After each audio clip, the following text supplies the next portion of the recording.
Thank you. So welcome back. I hope you enjoyed the conversation here. Sandra joined us during the first talk. Yeah. Let me tell you a little bit about our previous conversations.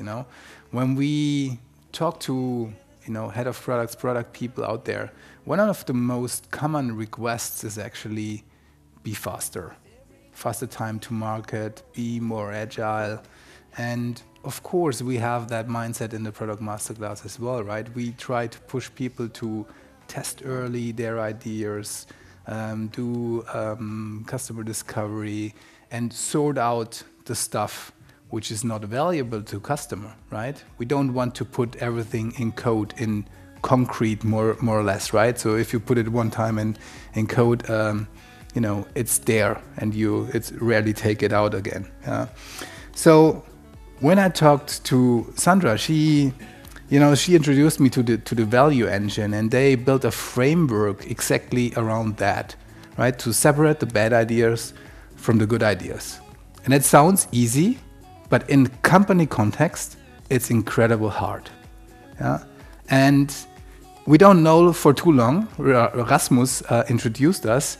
But like when she told me about their ideas and their approach, it instantly made click, right? I totally thought, okay, this is the same mindset. I want to hear her talk here and welcome her on stage. I'm really interested in what she has to say. Thank you very much. Thanks a lot, Thomas. If I wasn't nervous before, then I'm now after the countdown. Well, this is an awesome setup here, guys. So props to the organizers, Thomas, Sebastian, really wonderfully done. I'm excited to be here today. So let me tell you a little bit about me first before I start. I've been in product management and product leadership positions for 12 years now. And to be honest with you guys, I see and experience in that journey the same problems and obstacles and challenges over and over again. I'm pretty sure you feel the same, because otherwise we wouldn't have conferences to talk about that, right? In the past couple of years, we've been trying to deal with that, and I saw it addressed in companies either partly or not at all. I really believe that the role of product in European tech companies is underestimated, understood wrongly, or managed poorly. And that needs to change. And that is why after 2 years ago, after I went out and stepped out of my last leadership position in product, I had the lucky chance to actually do something different, and I was not searching for a permanent job again, but I had the balls to found my own company, and I found it together, not alone, together with my two most rebellious and really most beloved product leaders that I met along the way. And we call each other now the Value Rebels. Are a small team of roughly 10 people now, growing since 2 years, and we're on a mission to change that in Europe. So that's what we want to do. We want to help companies to get better at product, to understand the product role in a different context, and to get rid of this mindset that it's a process role where a product owner receives requirements and that are given top down and end on your plate. But that's not easy. That's like Thomas said, it's super hard, and it doesn't harm to exchange and to figure out together what the most valuable recipes are in order to go along and to help companies to do that. So today I brought a topic that is for me, one of the things that really added a big missing puzzle piece in my journey. How to organize companies at scale. So let's say if you're 2-3 product teams, it's fairly easy to still organize, to prioritize together. But as soon as you grow, and as soon as it's like 10, 20, 30, 40 product teams, it gets harder and harder to organize. What I'm presenting today, what we call the value engine, is exactly a helping tool and a combined combined experience of a couple of people, like a lot of people, and also best practices in one condensed view. So I hope that this will help you, and that you can take this away with you today, and maybe think of the value engine when you organize your product department next time, or when you run through a development cycle yourself. But let's be good product managers and start with some problem statements. So does the following also resonate with you? Everything is always a priority. The strategy seems to change on a weekly basis. We've just changed courses last week. Why are we doing that again? We're too busy with small improvements and bug fixes, and we never have time to really tackle the big rocks. What a disaster. And if we have time to tackle the big rocks, there is so many dependencies that we do not really have a fruitful collaboration anymore, and it's super hard.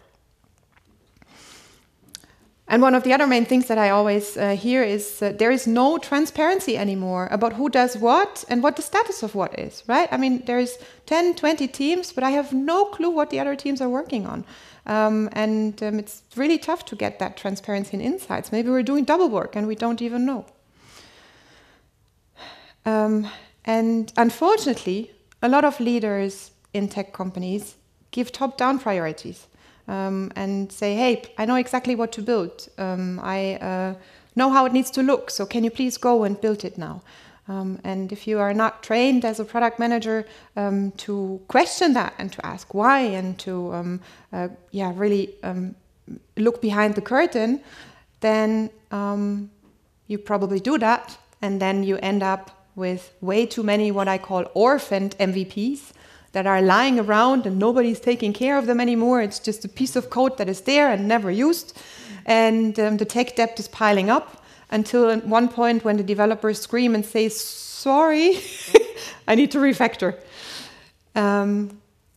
If we measure, then we measure too late, or sometimes not at all. I've been in situations myself where I've been pressured to implement this feature now, and then after sweat and blood 6 months down the road, it's finally there, it's live, and then maybe I was already also too shy to measure now because I really didn't want to know, and then it lies there. So that needs to be avoided.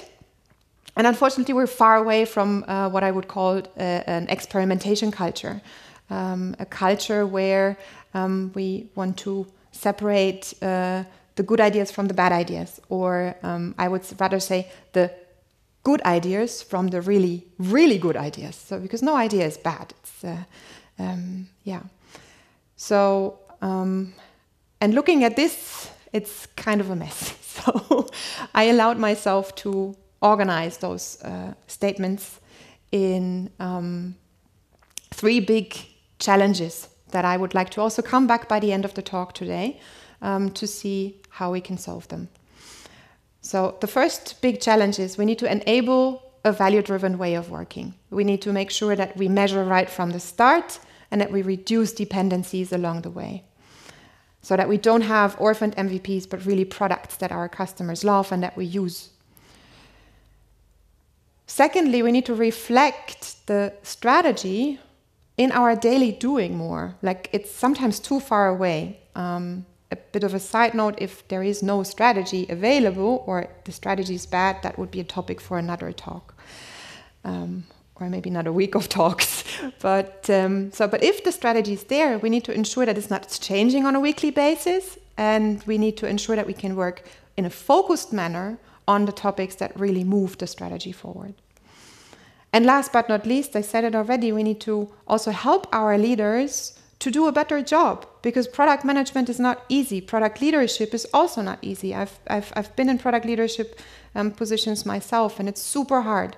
So I am happy to have a little bit of guardrails by my side where I can say, okay, and that's my coaching opportunities now. And this is how I can keep the overview and make sure that we implement a long-lasting experimentation culture, and I can lead with context and not with control.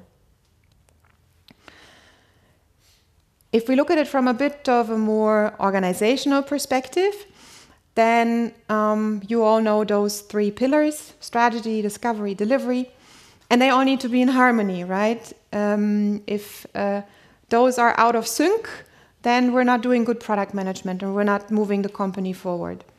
And there are, in my opinion, a lot of tools and really cool tools out there to do good or better discovery, like design sprints, A/B tests, story maps, strategy, like the most popular one, OKRs, delivery, Scrum, Kanban, we're all using it, we all know it. But what was missing for me, and that's the puzzle piece that I'm talking about, is how to connect those 3 in a daily doing. Like when I'm in a company, how do I connect this on a daily basis? And that's what we call the value engine. It's a fancy name. We had called it in a couple of companies before, like a company initiative board or a portfolio initiative, whatever, product lifecycle, product funnel. But all of that doesn't really resonate, and it's not exciting. So what do I want to do? I want to oil my engine well, right? I want to create value, and I need to put the oil in my machine. So it's an engine. So how does it look? That's an example how it could look in a company when it's implemented. Looks super easy.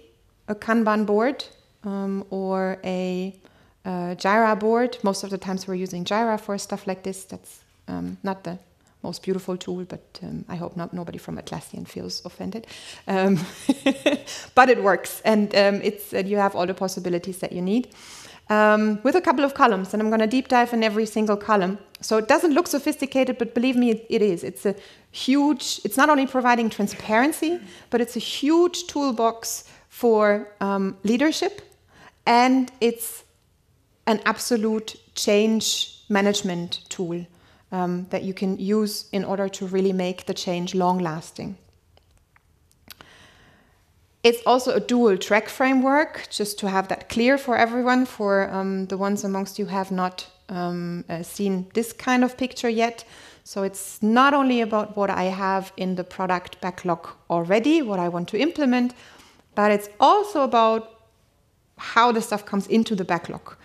So discovery and delivery always run in parallel, and everyone from the team should be involved in both tracks. And that's important. Maybe product designer, product manager, and lead engineer are more involved in discovery, and the rest of the engineers more involved in delivery, but all should be involved in both tracks, and they run in parallel. So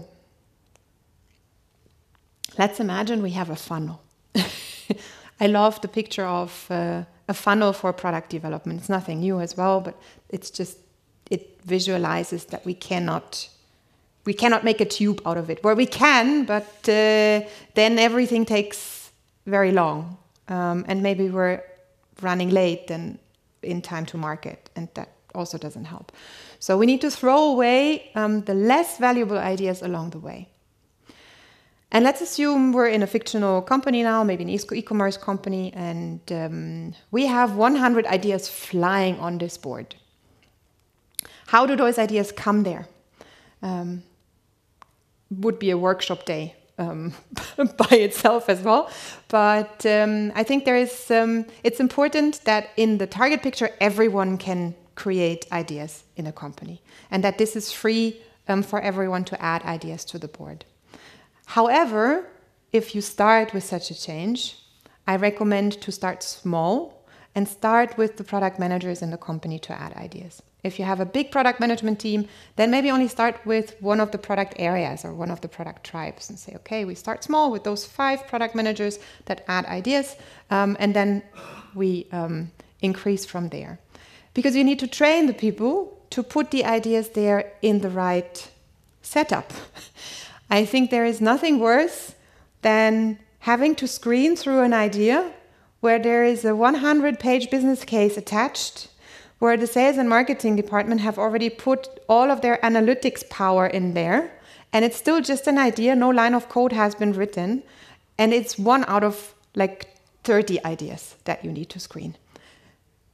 I know I need to disappoint most likely the people that have put that effort in there, and I will not have time to read it through. And it needs to evolve in a collaborative manner. So it's important that it's the right flight level. What I like to use, actually not coming from product management, but a McKinsey framework, is situation, complication, solution. I add potential solution to it. And I say, if I read it out loud, not longer than 60 seconds. So what's the situation? Why is this complicated? What's the problem with it? And what could be a potential solution? And really let everyone put their potential solutions. Just needs to be clear that it's a potential solution and we might solve it different. And then it's important that, the third thing is important that there is a potential lead available. So if you have an idea and you know already that the one that could lead it is not available because she is busy with another initiative that will most likely take 2 more months, then wait and don't put the idea there now. Doesn't make sense. So the pain and gain needs to be clear and the lead needs to be available. We have a definition of done for each column. Let's say 30 out of 100 ideas make it into the next step, which we call prep. And now you might ask, well, how the hell do the ideas come there? Who is deciding? The big topic of prioritization. So I think that a lot of teams, and that's also my experience, a lot of teams are overdoing this first step of prioritization still. Because they're trying to deep dive and trying to basically discover every single idea so that they have enough information that they can decide. My recommendation is, it doesn't need to be like that because you're constantly, that's the change, right? You should constantly prioritize and constantly throw things away, and not only once. So my advice is always look only at 3 things here. Does it fit to the strategy? Do I have a lead available in capacity? And can this person start within the next 3 to 4 weeks to deep dive and do a first discovery? And if one of those is not true, trash the idea and kill it right here. And good ideas will come back again, don't worry. And as soon as the lead is defined and is available, then this person has 2 important tasks. The first is to assemble a team, and that's the preparation number 1. The team needs to be as diverse as possible, but at the same time as small as possible. The team can change over time. Maybe discovery team is different than the team that will actually build it later. But make sure that you have all skills in this team that are needed in order to think this topic through in the next step conceptually. So don't only limit yourself to product managers or designers or engineers, but also ask somebody from sales, somebody from customer service to join, somebody from legal, depending on the topic, depending on the skills you need. And the second thing is, if you have this team available, they should all be committed. Please talk to them and don't only write them an email. Then prepare a little bit how you want to go about the next steps. And that's a mistake that I also see very often. Then you stumble into discovery, like Sebastian, you said, over discovery. I agree. You stumble into discovery and you do a design sprint for everything because that's just cool. Or an A/B test for everything. But that's, it's like, it's not always the same hammer that you should use. So make this a coaching opportunity as a leader and say, hey, and then give me a rough plan about what you want to do in your discovery now. With who, when, how, which tool, do you have a meeting room? Make sure that you meet in a condensed and focused manner, and please not Friday afternoon chewy gum projects. I hate, like, horrible. They take forever and nothing gets done. So that's what you need to prepare here. Then you're ready to go into the next phase, which we call draft. And draft is the first part of discovery now. So this should be a pull. and not a push. Now you have the team lead or the lead for the initiative, and you have the first initiative team set up ready, and they need to pull when they have time now. And then it's about finding out which initiatives are less valuable than others. There is super high uncertainty still, because we didn't think it through, we didn't look at any data, or not enough data probably, and we need to reduce this uncertainty. Every one of you most likely knows the 4 uncertainty areas from Marty Kagan. Is it valuable for our customers? Does it provide value? Do they want it? Is it usable? Can they use it? Do they understand how to use it? Is it feasible for us? Do I have the right talent on board, or am I asking my engineers for zero gravity here? And is it viable for our business? Does it make sense? Or do I crash the customer care department when I do it like that? Or create negative revenue? And you can always use here in the draft phase, in the first discovery, and I like that, to just come back and have it as a reminder to 4 sources of insights. The first is really look at your vision and strategy again. Does it fit? If not, trash it. Do it another time when it fits. Look at the market. What is your competitor doing? Also something that people tend to forget every now and then. And if your competitor is not doing it, maybe there's also a reason for it, right?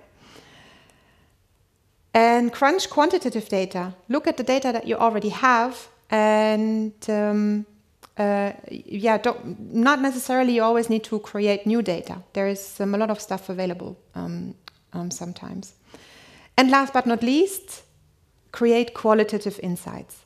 So do customer interviews, build a prototype, maybe do a design sprint where you have customer interviews on the last day, and created your first qualitative insights already.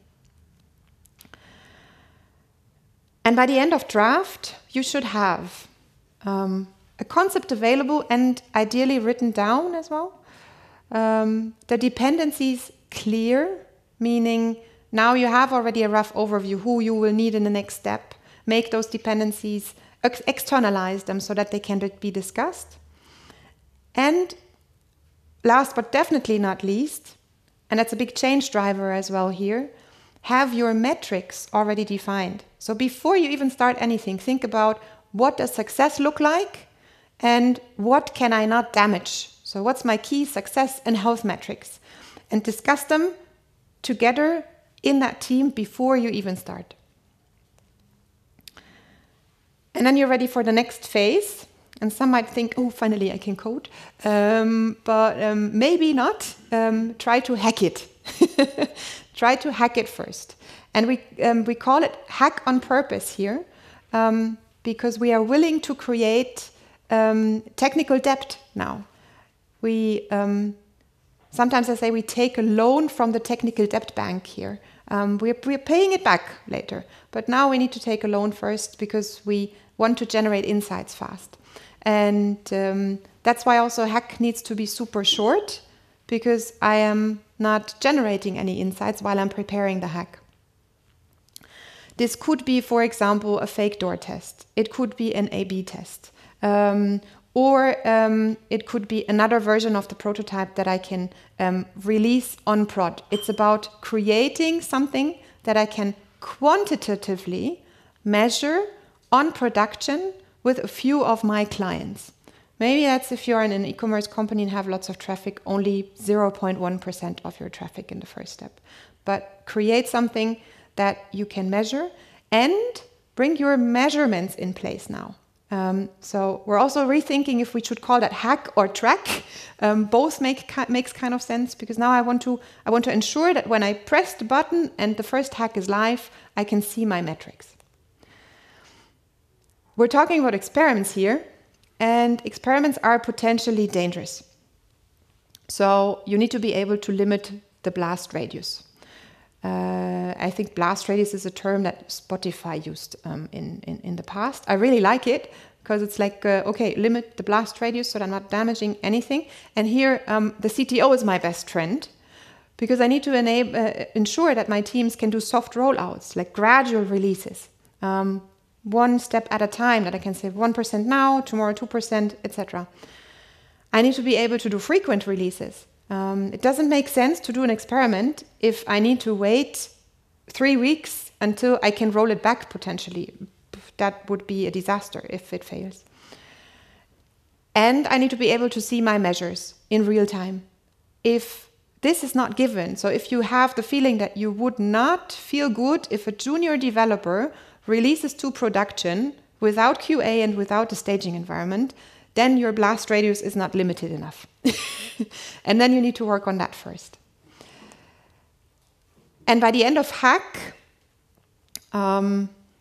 we have a minimum measurable product. So not an MVP yet, but something that I can measure now. And then I'm ready to press the button, and hopefully I was throwing out a lot of ideas along the way that I saw were not moving the needle so much. And I moved to the next phase, which we call ship. Now this is where I would say discovery and delivery meets for the first time. And now I'm live with my hack, and I can start improving from there, right? So this is the build, measure, learn cycle now that all of you know. I can improve. I can say, okay, now I want to implement this part of the feature, and then the next part, and I can gradually move also my share of users up while I'm monitoring the data. And how cool is this? I see my metrics moving because I have them already in place. And I can start discussing about metrics and what I do next, and where do my users really click. Like, for example, let's imagine you built a new homepage with it, and you started with the carousel banner, and now you're moving your way a bit up and then down, and you're implementing things properly. The more you release, the more you can also segment into users now. Look at mobile versus desktop, the French customers versus German customers, etc. Deep dive into the data and adapt your way along the way. The goal here is still to produce some technical depth, because we're still in the phase where we have lots of uncertainty, right? So if needed, then let's create more technical depth that we remove later. But we want to be fast and generate insights fast. So if I have this in front of me, and I also said that you said before, sometimes building it proper is the fastest way. That's true, but always put that in the balance and think about what's the fastest way. And by the end of ship, then I'm talking about an MVP. I have 100% of my users on pleasured with this feature. And now I can take an informed investment decision about the way how I want to tune it. And maybe you want to throw away some stuff here rather late than never. Classic example is the strategy changes, and all of a sudden what I've built until now, we will not need in the future anymore. Then decide here to trash it and don't tune. But then you're super happy that you didn't start with a maintainable, scalable product from the start, because you created the most valuable up until here. That's what we do in Tune. We bring down the technical debt. Has a lot to do with trust, right? Change. The engineers need to trust that they get the time granted for Tune. And by the end of Tune, I have a maximum lovable product. Maximum lovable for the product manager, for the engineers, for the stakeholders. Maybe you want to add some features, but moreover, you really want to code it in a way that the engineers feel safe to maintain it from now onwards. And the cool thing is you know exactly how big your investment decision can be. So you can even give a budget and say, okay, this is the return on invest, and that's how much I would like to invest now into building it properly. And hopefully by the end, you have only developed the 3 most valuable ideas and saved the company from making worse investments in the other 97. A little bit on timing and sizing. So if you are one team and you want to, and say one team is working 1 to 4 months on one initiative in Ship and Tune, that's, I think, the sizing, how it's in average or how it's most realistic what I experienced in my past. The same team should work on 10 to 12 other ideas in draft and tech.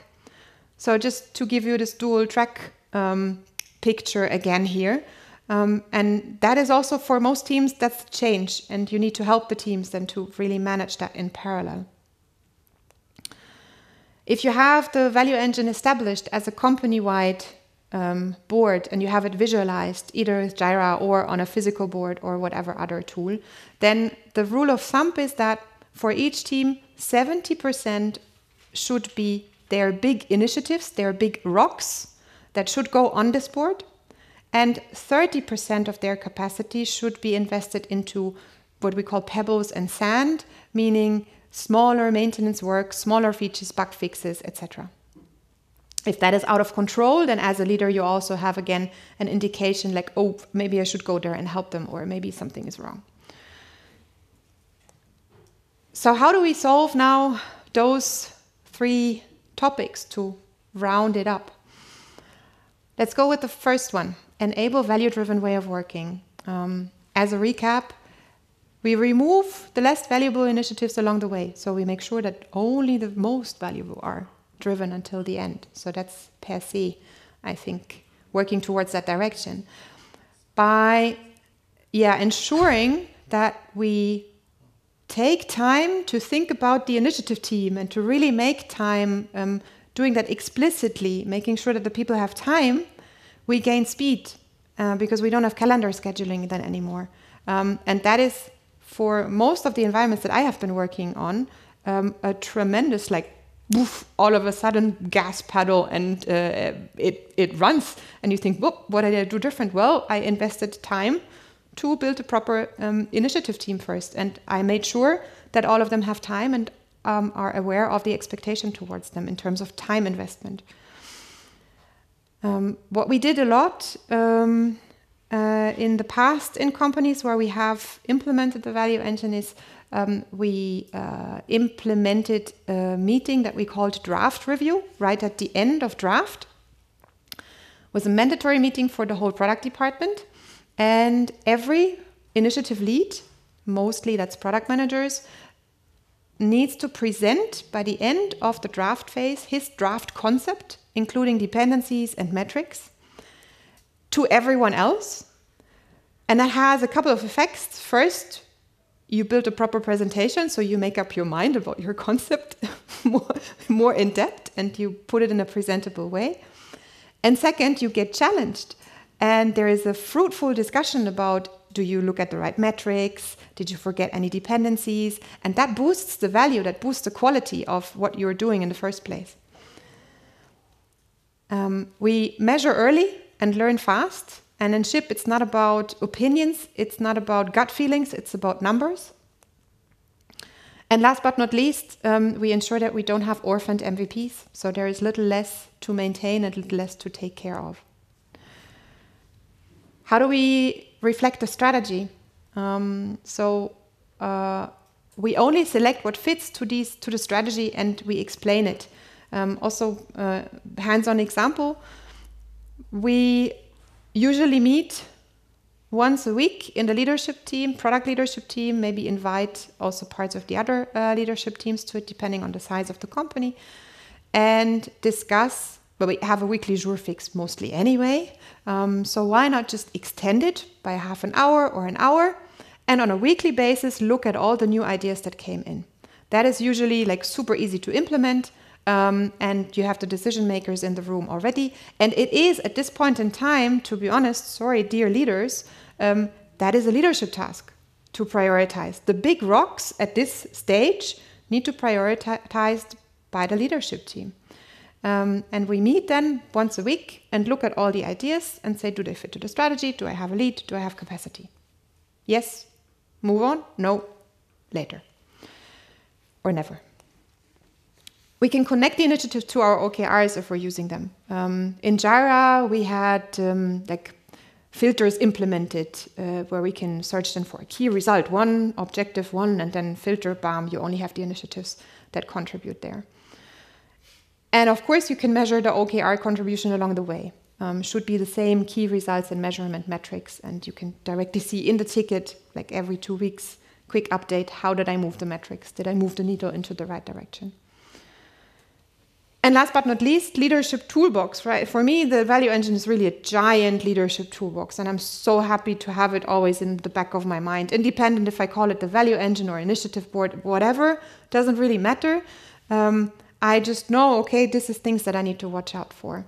And I can never say I don't have transparency. If I would have known that you are working on this, then I could have told you that. Not possible, because the value engine gives me transparency. I can select new ideas on a weekly basis, and therefore you can avoid that leadership teams come and wait for the quarterly planning to bring then their list of features. Because that's not what the quarterly planning should be about. That should be about objectives and key results and not concrete initiatives or ideas. Ideas should flow in then throughout the quarter. As a leader, I can support in the team assembly. That's where I'm needed. And if it's always the same bottleneck, then maybe something's wrong with my team topology, right? So maybe I need to relieve the bottleneck then. And I can actively build on an experimentation culture. Hack is nothing else than really coaching my teams to do active experiments. And in the weekly updates or my one-on-ones with my product managers, I can talk about metrics finally and really look at facts. And last but not least, we of course build trust by giving the time to tune. So you can visualize that, externalize it. I think it's a lot about speaking the same language and having something to hold on to. That was it already. I hope it was more or less in time.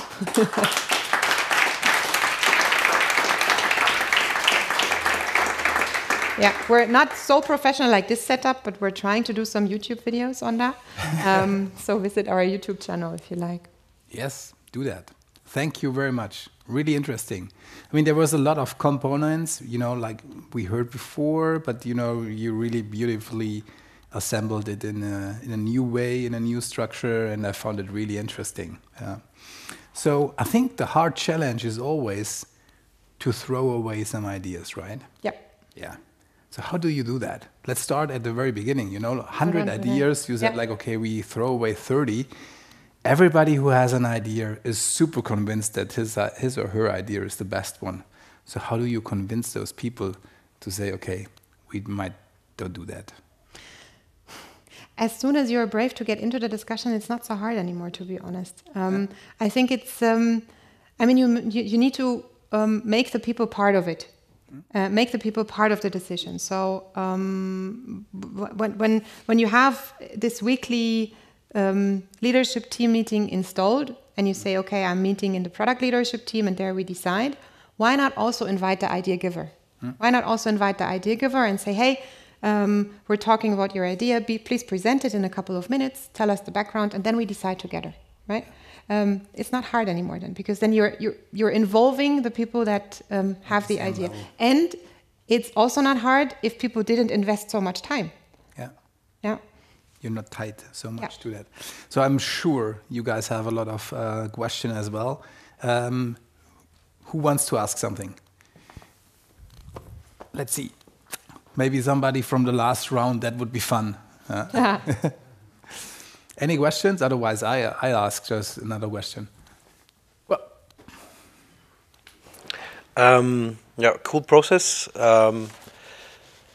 Towards the end, or if it goes through the whole funnel, I mean, it's quite a lot of time invested by the people, by the team that you define to explore the ideas.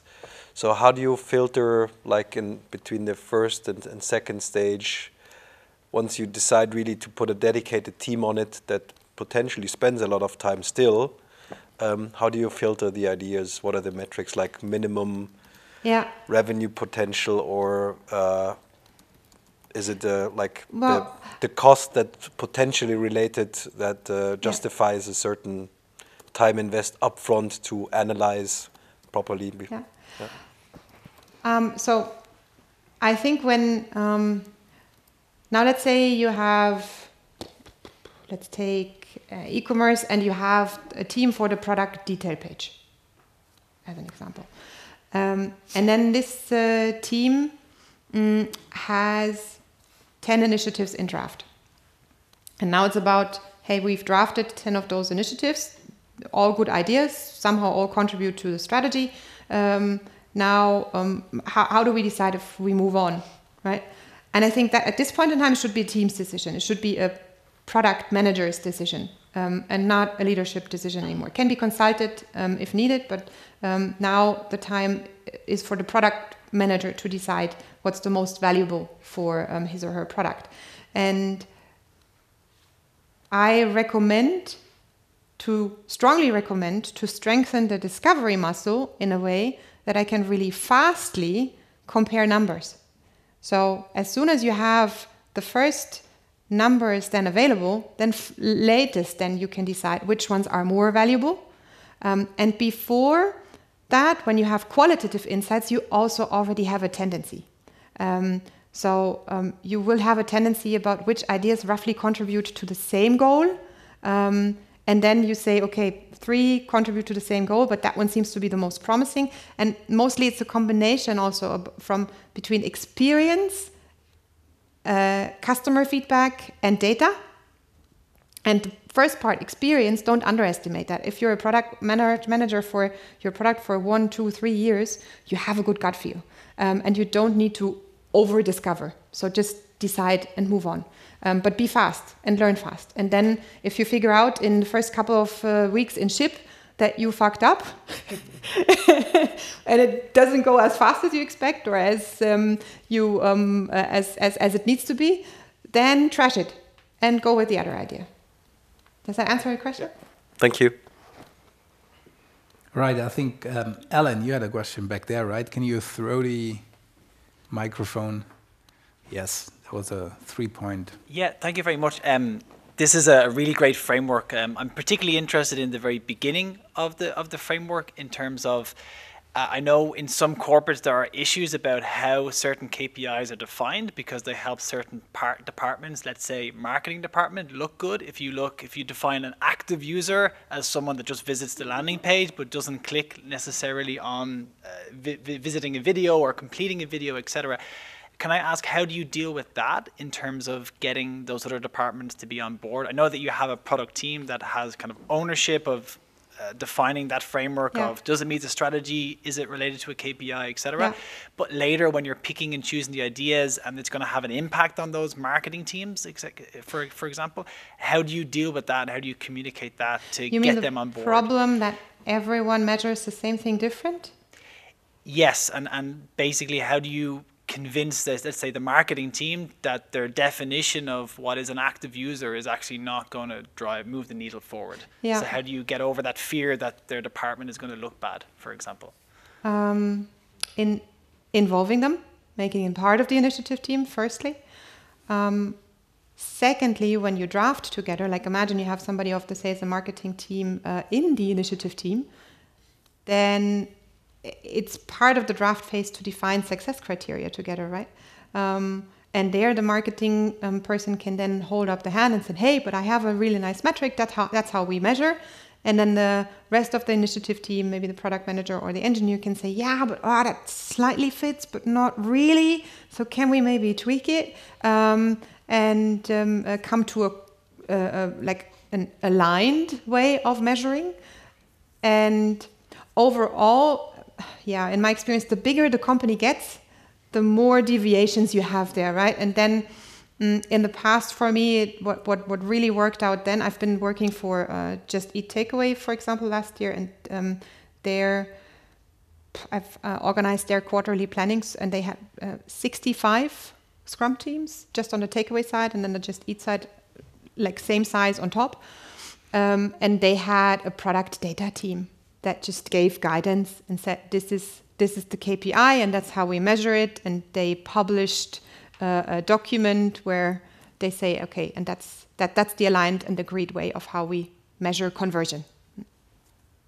So I guess if I can summarize, the secret sauce relates to what Sebastian mentioned earlier as well, is kind of this concept of sandboxing, right? Of having a separate team where the innovation can be developed or co-developed. So it's not a department reporting to another department and telling everyone what to do. Yeah, right? yeah. And that's really also my secret to whatever initiative I was leading in the past. It was successful if I made the people part of my initiative team. And if I really did that in a way that I said, but I'm not going to start if you really do not come to this room for 3 hours a day, because otherwise we're not doing this. As simple as that. It's a good criteria. Yeah. So now we have a huge challenge, how to bring the microphone to the front. Okay. Yeah, sure, do that. So I really like the talk, and I also like the concept. I'm still like in my head, like trying to link it with the OKR process. And as you know, most companies do it on a quarterly basis. So you always have those 12 weeks.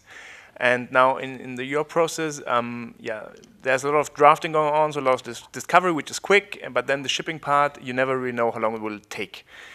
And now you sit there and you have to commit to some OKRs, or OKRs are being discussed, and you have no clue as the product guy how long the shipment is going to take.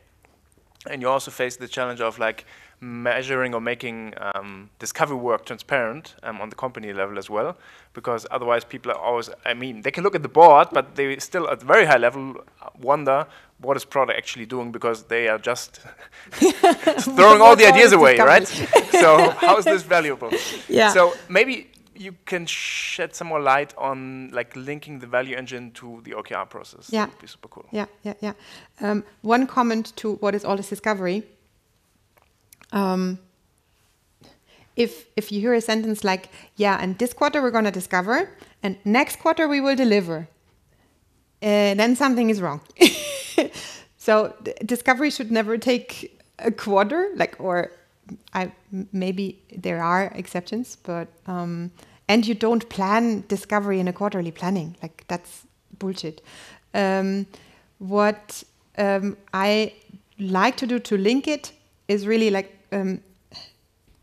let's an example. Now I'm gonna get too long and complicated. So we have the OKRs set, and they are maybe on a wiki page or maybe somewhere published. Then you say, I have objective 1, key result 1. And you link this directly to each ticket in the Jira value engine. So you can filter and say, okay, these are the initiatives that we have on the plate. I think you were referring from that. No, hold on. I think you were referring one step before, right? Yes. The initiatives that are on the board are ideas to achieve the objectives and key results. So if you have your quarterly planning, if you run into your quarterly planning, then usually everyone comes with ideas already, right? And everyone comes with feature wishes. Make sure that the discussion in the quarterly planning is moderated in a way that you set the objectives and key results first, and then talk about potential features that you have on your feature idea list already that could contribute to achieve those OKRs. So don't silence down the ideas. That doesn't make sense, because then the louder the people, like Hippo principle, highest paid person's opinion, they will be pushed anyway. But make sure that you have objectives and key results set, and visualize the feature ideas that are on the plate in a way that they say, okay, and those are the most promising feature ideas that we believe could contribute. And then make that basically your first from idea to prep selection. Because that's what it is. And then you need to manage to switch the behavior during the quarter and say, and of course, that was not the only ideas that can contribute to the objectives. Now there are more ideas flowing in, and those need to be visualized. And then you need to constantly prioritize, and not only once a quarter. Mm-hmm. Better? Yeah, definitely. Let's catch up maybe later, because I think for early stage companies, the challenge is a bit different than for corporates. Yeah. Because you have way more metrics, and everybody can really discuss on like what the right OKRs will be. But if it's like really new stuff that you're building, I think challenges are a bit different, but we can spare that for later as well. Yeah. So I just checked the chat, Sandra. There is no question, but they're chatting about your YouTube channel. So I think you So there will Damn, be. now I feel ashamed. I was thinking with this setup, do I promote the YouTube channel or can we move the slide? I actually have a question as well. Right. So first of all, I absolutely love that, like the visualization of the talk, and also like the methodology. I can see that you took so much from all different places and put it together so that it made sense. So I absolutely love that. So in the draft phase, because you said like you kind of bring it, you kind of want to do it in the way that you can actually pitch it also to other people, right? So these kind of draft reviews, I think some other people would call that kind of betting table or something, right? So how detailed do you imagine the concept to be at this point? Is it like are we like from like a solution position on already kind of in wireframing, or is it just like sketches and kind of numbers, or how do you? Could be both. Really depends on the initiative. And sometimes draft and hack are also a bit wishy-washy. Maybe I have a bit of a fake door test already and I can move that into the draft review then if I have numbers already. What I think is important is that you present whatever you have thought through. If that is, classical example is you manage to do a design sprint on a topic and you present the results of the design sprint. There you have a prototype that you can show. And you have numbers or some customer voices that you can show already. Do you also put like guardrails into that kind of draft, in the sense like we want to achieve this, but we don't want to touch A, B, and C? Because I mean, what I'm kind of getting at is like sometimes an idea can be like super, can grow. When you start to hack, it starts to grow, because then you can touch this and that and that, and then you like kind of remember, oh, I should have touched that as well, and then it becomes like this enormous monster. And I'm wondering how you address that double diamond picture, right? Yeah. So I think that's another leadership opportunity actually, or another coaching opportunity for the product lead then in this context. To ensure that we stay focused and to ensure that we stay small enough with the idea so that I can move on. Surprisingly, from my past experience, as soon as you open the doors for others to challenge, automatically these discussions pop up and are leveling out by themselves. That's really, really cool, because then you stand there and it's like, and then you wait a second, like, oh, okay, discussion goes into the right direction. Everyone's coaching each other then, and that's fun as well. I have way more questions, but I'm going to pass it on. But I think we have time for one or two more questions, and then we'll just hit into it. Yeah, thanks. So my question is more about this tuning phase, because from my experience, if you really find value from one idea, it's not like done or killed then you maybe will create a new value engine for a valuable idea or something, or you know what I mean. So for example, at Check24 there was a discussion, should we create our own bank or something. So it's a big idea. So yeah, but then in the tuning phase, so it's not like, it's more like a circle, or something which comes around again, because if you then say, okay, yeah, we're doing it, then there's maybe 3 or 4 or 5, 6 more years you have to find new ideas for it. Very, very right. And then just don't like over evangelize whatever is. That's with any framework. Don't over evangelize. If it feels good from a gut feel perspective, just create a new initiative and move it through as you need it. And another question, is it on the whole company level, or it's more on a smaller product level? Both. Well, I mean, you can use it as one team and say, okay, that's how I structure my product lifecycle process. You can say my one team, my small environment. I use those phases and use that as a common language to communicate with each other. You can use it in a smaller product area when you say, hey, this is the product squad that we have, 5 teams. That's where we're using it. or you can use it on company level. On company level, it really has a huge change effect. It needs to be owned by the CPO though. The CPO is the owner. If the CPO is not standing behind it and said, that's my tool, it's not going to work. All right, one more question, last question. Who has a question? CPO and CTO, sorry. Okay. So yeah, I've seen the value engine in action 2 years ago, as you know, and I really liked it. And I used it as an inspiration at some of the setups I've been in. And what I struggle with sometimes is that it doesn't feel nice for a lot of people if my idea gets trashed in front of the whole company. So we are proud people, right? We know our products, and we are the ones who know it the best. So we don't want to put out our ideas if we don't stand behind it. So we try to outsmart the system sometimes and put some effort into it before we put it to the public, right? So we're doing stuff that we want to do in the draft phase before we put it into the idea column, right? So have you found a way to handle this? I don't know if I've not realized that with my teams yet. Maybe they're doing that in the background. I never thought about that, how to outsmart the system. Well, but if you found a really valuable one on the way, I mean, why not, right? Then we can pump it somewhere from the side as well. I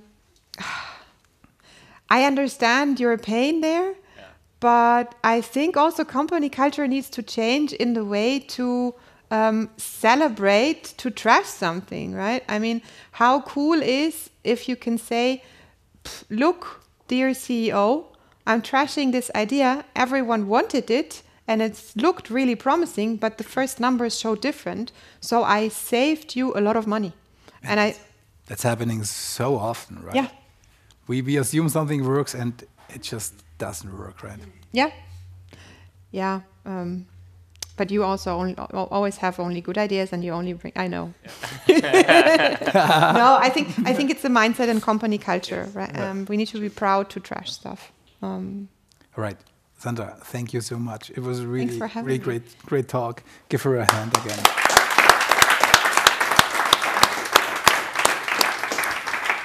So we will be back at 1 o'clock here for the talk of Bob Moesta, and I'm really looking forward to that one because, you know, he's one of the architects of Jobs to be Done, and I'm a huge fan of Jobs to be Done. So I'm really looking forward to that talk. Yeah. So hope you are all back at 1 o'clock. We have now 1 hour and 15 minutes break.